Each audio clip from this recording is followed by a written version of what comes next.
Certaines maladies rhumatismales sont des maladies inflammatoires chroniques telles que la polyarthrite rhumatoïde ou la spondylarthrite ankylosante. Elles sont connues pour leur caractère invalidant et douloureux, entraînant une forte dégradation de la mobilité et de la qualité de vie des patients. Ces pathologies peuvent provoquer des inflammations sur l'ensemble des articulations, comme les poignets, mains, genoux et hanches pour la polyarthrite rhumatoïde. Le processus inflammatoire est un phénomène naturel de l'organisme pour lutter contre toute agression potentielle. Le système immunitaire produit alors un certain nombre de signaux appelés cytokines qui déclencheront l'inflammation. Malheureusement, et ce pour des raisons encore mal connues, le système immunitaire peut parfois maintenir à tort la réaction inflammatoire qui se transforme en syndrome inflammatoire chronique et non contrôlé. Les cytokines, comme le TNF-alpha ou facteur de nécrose tumorale, agissent comme des médiateurs entre cellules et sont générés par certaines cellules du système immunitaire, notamment les lymphocytes T. La production excessive de ces médiateurs de l'inflammation, en particulier le TNF-alpha, peut entraîner rapidement une inflammation articulaire chronique. Lorsque le TNF-alpha est produit et relâché dans le sang, il interagit avec une autre cellule munie de récepteurs de TNF-alpha. Après fixation à ces récepteurs, il va induire une surproduction des différentes cytokines pro-inflammatoires. C'est l'inflammation chronique. Prenons l'exemple d'un genou dans le cadre d'une polyarthrite rhumatoïde. Des cellules inflammatoires présentes dans la synovite rhumatoïde, en particulier les monocytes et les macrophages, produisent 3 cytokines pro-inflammatoires, le TNF-alpha, l'interleukine IL-1 et l'interleukine IL-6.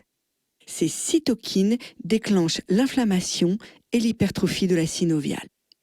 Elles provoquent ensuite l'amincissement du cartilage et le développement d'ulcérations osseuses, appelées aussi ostéolyse.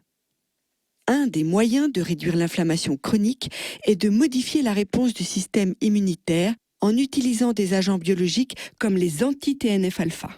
Ceux-ci font partie de la classe des immunomodulateurs capables de bloquer la production des cytokines pro-inflammatoires.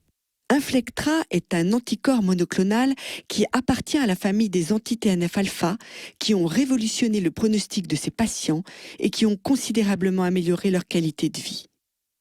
L'injection par voie intraveineuse d'Inflectra va permettre, à travers plusieurs mécanismes d'action, de neutraliser la production des cytokines pro-inflammatoires et éliminer l'inflammation.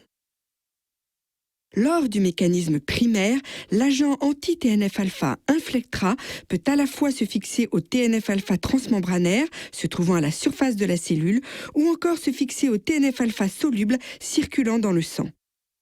Ainsi, en neutralisant le TNF-alpha, Inflectra permet d'inverser le signal de production de cytokines, médiateurs de l'inflammation.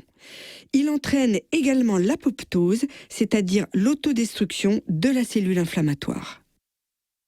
Le mécanisme secondaire, dit de cytotoxicité dépendante du complément, permet au fragment C1q du complément de reconnaître le fragment FC d'Inflectra et d'activer la cascade du complément, entraînant la destruction de la cellule.